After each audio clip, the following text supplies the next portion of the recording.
ओम साई राम। श्री साई सच्चरित्र अध्याय 23 भाग 4।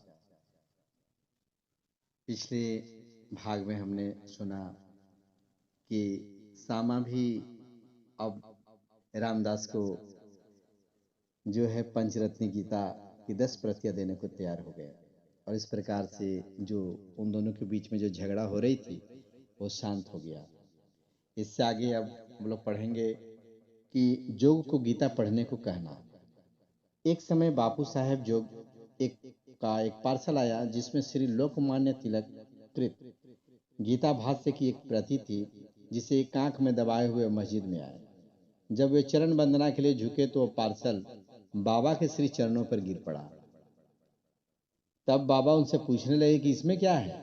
श्री जोग ने तत्काल ही पार्सल से वह पुस्तक निकालकर बाबा के कर कमलों में रख दी और बाबा ने थोड़ी देर उससे कुछ पृष्ठ देखकर जेब से 1 रुपया निकाला और उस पुस्तक पर रखकर जोग को लौटा दी और कहने लगे कि इसका ध्यान पूर्वक अध्ययन करते रहो, इससे तुम्हारा कल्याण होगा।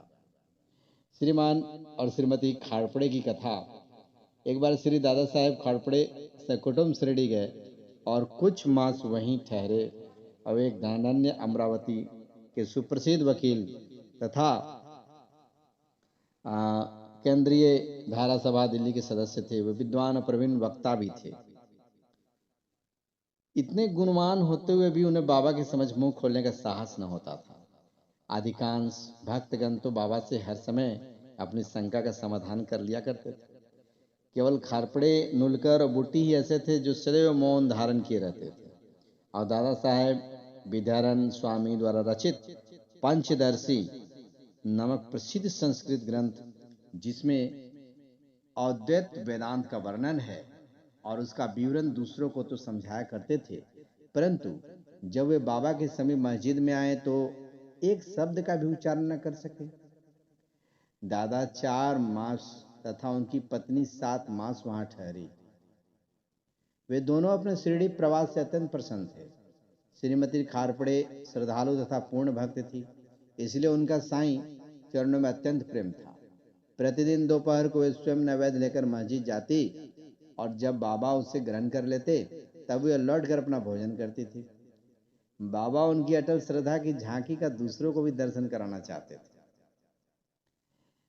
तो एक दिन दोपहर को वे सांजा, पूरी, भात, दार, खीर और अन्य भोज्य पदार्थों को लेकर मस्जिद में आई।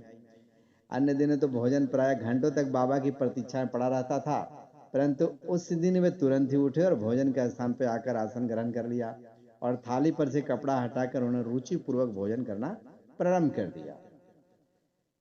तब सामा कहने लगे, ये पक्षपात क्यों बाबा?